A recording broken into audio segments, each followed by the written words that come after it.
হাসিনা সরকারের পতন হলে দেশে গঠন করা হয় অন্তর্বর্তীকালীন সরকার, যেখানে প্রধান উপদেষ্টা হিসেবে নির্বাচিত হন নোবেল বিজয়ী ডক্টর মোহাম্মদ ইউনূস। এরপর দীর্ঘ সময় স্বৈর শাসনে থাকা দেশে সংস্কার কার্যক্রমে মাঠে নেমে পড়ে অন্তর্বর্তী সরকার। এরই মধ্যে সংস্কার করা হয়েছে একাধিক বিষয় এবং গৃহীত হয়েছে বেশ কিছু পদক্ষেপ। আগামীর সুন্দর দেশ করার দৃঢ় প্রত্যয়ে ডক্টর ইউনূস বলেছেন, আমরা নিজেরা বিভক্ত হলে জাতি হিসেবে ব্যর্থ হয়ে যাব। ব্যর্থ হতে চাই না, নতুন বাংলাদেশ করতে চাই যেখানে সব নাগরিক সমান অধিকার পাবেন। আসন্ন দুর্গোৎসব উপলক্ষে মঙ্গলবার রাজধানীর ঢাকেশ্বরী মন্দির পরিদর্শনে যান প্রধান উপদেষ্টা ডক্টর ইউনূস।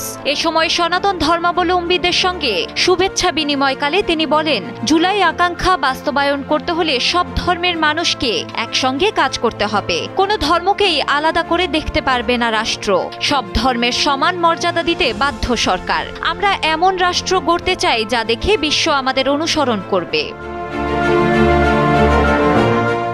এছাড়া ধর্মীয় দুর্গাপূজা পালন নিয়ে তিনি বলেন, নিরাপত্তা বাহিনীর বেষ্টনীর মধ্যে নয়, মুক্তভাবে সবাই নিজেদের ধর্ম পালন করতে চায়। আমরা এমন রাষ্ট্র বানাতে চাই যেখানে নিরাপত্তা বাহিনী ছাড়াই মুক্তভাবে সবাই মিলে ধর্মীয় উৎসব পালন করতে পারবেন। যত ধর্মীয় পার্থক্যই থাকুক না কেন, সরকার কারো প্রতি কোনো পার্থক্য করবে না।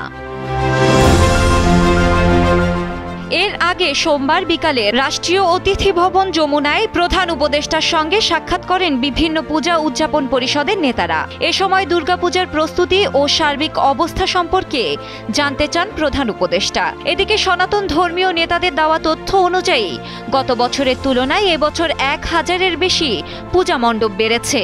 সারা দেশে পূজা মণ্ডপ প্রস্তুতের কাজ পুরোদমে এগিয়ে চলছে। দীর্ঘ সময় যাবত দেশে বিভিন্ন ধর্মের মানুষ মিলেমিশে বাস করছে। এর মধ্যে বেশ কয়েকবার ভ্রাতৃত্ব নিয়ে প্রশ্ন উঠলেও তা টিকে থাকতে পারেনি সেই অভিযোগ। ভবিষ্যতেও এমন ভ্রাতৃত্ববোধ নিয়ে একত্রে থাকার আশা করে সাধারণ মানুষ। ডেস্ক রিপোর্ট, সময়ের আলো।